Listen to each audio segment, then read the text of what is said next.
Mohamed Rasoulov est un cinéaste iranien privé de liberté dans son propre pays. Son dernier film, Un homme intègre, primé à Cannes, dénonce la corruption qui ronge toute la société iranienne. On en parle avec les invités du Grand Angle.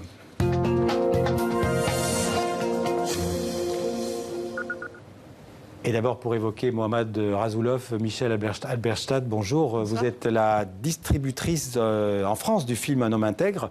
Merci d'être avec nous sur le plateau du 64 minutes. On va avoir aussi dans quelques instants au téléphone Thierry Frémaux, qui est le délégué général du Festival de Cannes. Alors, je vous le disais, Mohamed Rasoulov est aujourd'hui en liberté surveillée, on peut dire, en Iran. Son passeport lui a été retiré. Il est menacé de prison à tout moment pour officiellement activité contre la sécurité nationale et propagande contre le régime. Malgré tout, Jean-Baptiste Urbain a pu joindre Mohamed Rasoulov tout à l'heure à Téhéran par Skype. Je vous propose, avant d'en parler, de regarder des images de son film, Un homme intègre, et de voir Mohamed Rasoulov qui nous parle de son film et de sa situation en Iran. Nous sommes en mai dernier au Festival de Cannes. Le jury de la sélection Un certain regard, présidé par Uma Thurman, remet le prix de la mise en scène à Mohamed Rasoulov. 6 mois plus tard, le cinéaste ne peut plus quitter l'Iran. Les autorités lui ont confisqué son passeport. Il risque 6 ans de prison. Interrogé via Internet, le cinéaste dit attendre son prochain interrogatoire et compte sur une large mobilisation. Sans ce soutien international, le comportement du régime avec les artistes et intellectuels qui sont dans ma situation serait sans doute plus compliqué. Il est très clair que c'est une protection qui m'aide.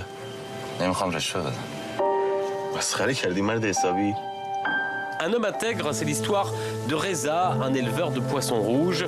Avec sa femme et son jeune fils, il vit dans cette ferme que convoite une mystérieuse compagnie. Son banquier lui propose un arrangement, la police réclame de l'argent, mais Reza, impassible, refuse d'entrer dans ce système de la corruption qui a gagné toutes les couches de la société.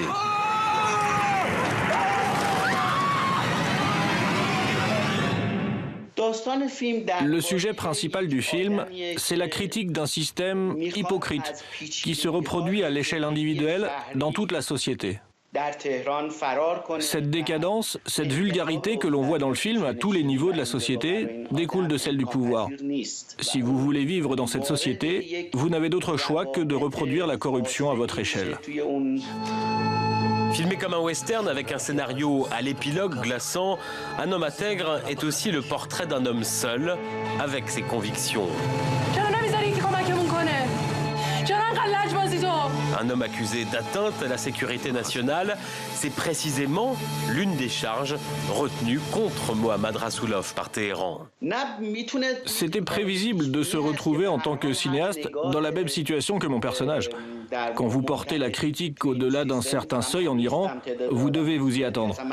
La différence entre moi et bien d'autres intellectuels iraniens qui osent critiquer le système, c'est que moi j'ai la chance d'être devant vous aujourd'hui, et pas eux. Comme ses précédents longs métrages, Un homme intègre est interdit en Iran, mais Mohamed Rasoulov le sait, plus son film sera vu dans le monde, plus il sera fort face au régime.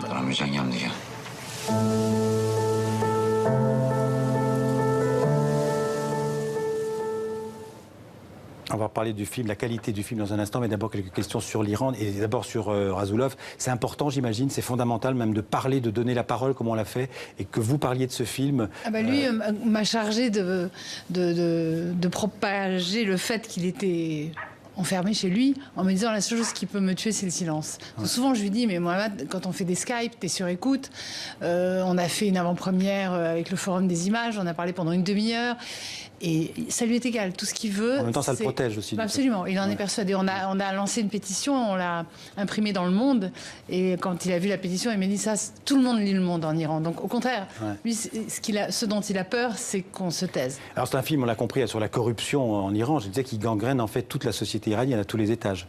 Absolument. Et pour y échapper, vous finissez par y tomber. Ouais. C'est ce qu'il dit d'ailleurs, la corruption.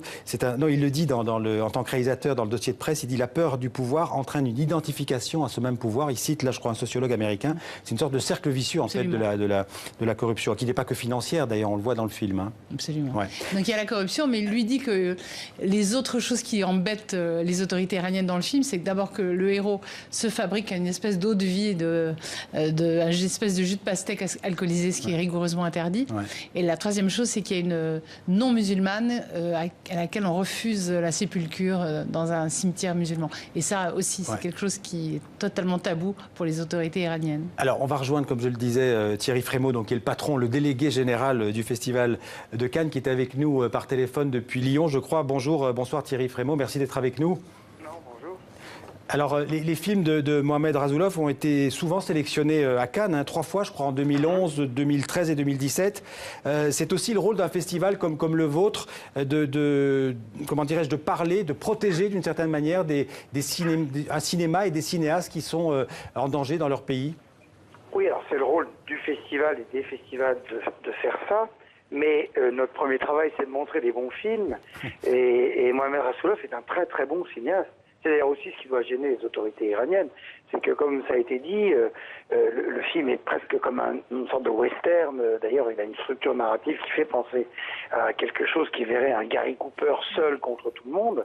Mais par ailleurs, en effet, le prix qu'a reçu le film, le Grand Prix du Certain Regard, remis par Uma Thurman, nous permet à nous de dire, voilà, sur la carte du cinéma mondial, il y a un cinéaste iranien. L'Iran est un grand pays de cinéma, mais l'Iran est aussi un pays dans lequel on emprisonne ou on bâillonne les cinéastes. Vous vous souvenez de Jafar Panahi il y a quelques années. Nous l'avions invité au jury, histoire évidemment, on savait qu'il ne pouvait pas, mais histoire de faire savoir qu'il était empêché. Et là, c'est absolument la même situation. On va voir d'ailleurs, j'allais vous parler de Jafar Panahi. On va peut-être voir cette image de la chaise vide, en fait, puisqu'il devait venir dans le jury, je crois, en 2010. Il n'a pas pu venir et vous avez donc laissé sa chaise vide avec son nom dans le jury, en fait, du festival cette année-là. Vous avez souvent accueilli des cinéastes iraniens. On peut parler de Jafar Panahi, mais aussi d'Ashghar Farhadi. L'Iran, il faut le rappeler, c'est un grand pays de cinéma avec des cinéastes de très grande valeur. Oui, on peut évidemment parler du très cher et très regretté Abbas Kiarostami, qui était une sorte de père du nouveau cinéma iranien et qui disait à mots feutrés ce qu'il fallait. Par exemple, souvent il m'a dit « Ne viens pas dans mon pays parce que la présence du Festival de Cannes cautionnerait une attitude que nous, cinéastes, n'acceptons pas de la part du gouvernement. » Donc, on a toujours un dialogue permanent avec ça. Abbas avait remporté la Palme d'Or, remise par Isabelle Adjani. Et oui, c'est un très grand pays de cinéma avec des artistes qui parlent de leur vie quotidienne. De toute façon, un artiste, ça ne vit pas hors du monde. Mais là où moi, j'imaginais que ces dernières années, l'étreinte s'était un peu desserrée, on s'aperçoit qu'il n'en est rien. Alors Thierry Frémaux, je le disais, Michel Alberstadt, vous l'avez peut-être entendu, est avec nous sur le plateau. Vous avez une question à poser à Thierry Frémaux? Non, je voulais surtout dire à Thierry, la dernière chose que m'a dit Mohamed Rasoulov, c'est qu'à son avis, l'État a décidé de tuer le cinéma indépendant iranien. Pour lui, c'est la mort de ce cinéma dont justement Kiarostami était le chef de file. Donc c'est ça, Thierry, ce qu'il y a d'inquiétant pour l'avenir. Oui, et c'est là que Michel et Laurent Pétain ont agi d'ailleurs très fortement, nous avec, mais il va falloir qu'on relance ça parce qu'en effet, et je vais parler presque aussi en cinéphile autant qu'en citoyen très indigné, parce que nous on parle de là, en effet je suis à Lyon, c'est la fête des Lumières, très bien, et puis il y a des artistes qui souffrent encore, quoi.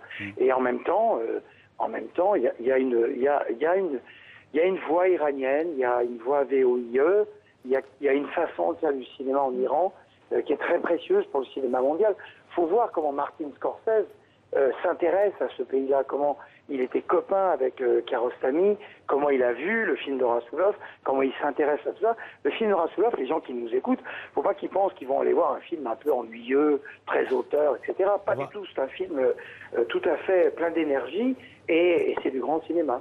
Merci beaucoup Thierry Frémaux d'avoir été avec nous en direct depuis Lyon. Merci beaucoup. Merci. Au revoir Thierry. Merci. Et vous avez d'une certaine manière précédé ma question à Michel Alberstadt parce que j'allais dire que un homme intègre, c'est un grand film, c'est pas un film militant, c'est pas un film de propagande, c'est pas un film ennuyeux où on vous impose des théories sur le régime. C'est l'histoire d'un homme qui a décidé de rester honnête. Voilà. Ouais. Et plus la situation le coince, plus il décide de lutter. Mais au bout d'un moment, il s'aperçoit qu'il n'a pas d'armes. On ne va pas raconter le film, on ne va pas raconter la fin. Alors elle se termine d'ailleurs de manière assez pessimiste, hein, on peut le dire. Mais à la fois...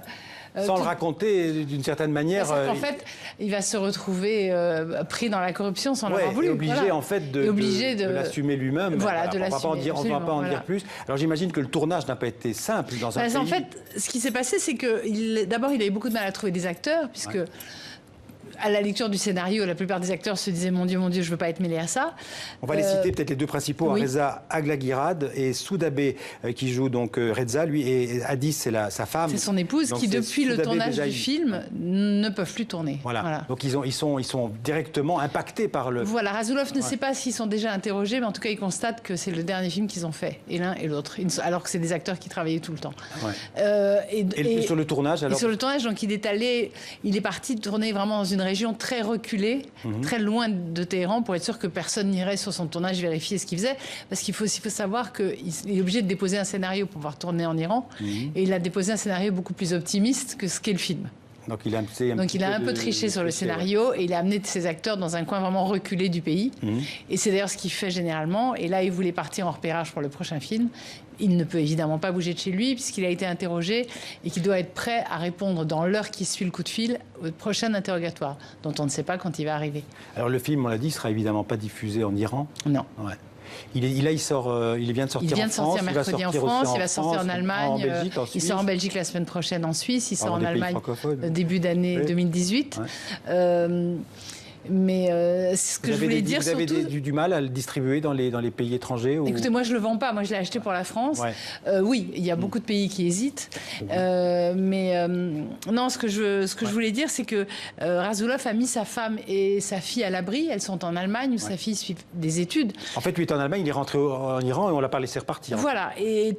Tout bêtement, je lui ai dit, mais tu t'attendais bien à ce qu'il y ait des problèmes, pourquoi tu n'es pas resté en Allemagne? Et il m'a répondu, parce que le pays ne changera pas si on est tous dehors. Il faut rester dedans pour que ça change. Et lui est persuadé qu'un jour ça changera, mais il n'est pas persuadé qu'il sera encore vivant pour le voir. Encore un dernier mot, Michel Aberstadt, vous avez lancé une pétition, je crois, pour défendre vous allez sur Mohammad Razulov.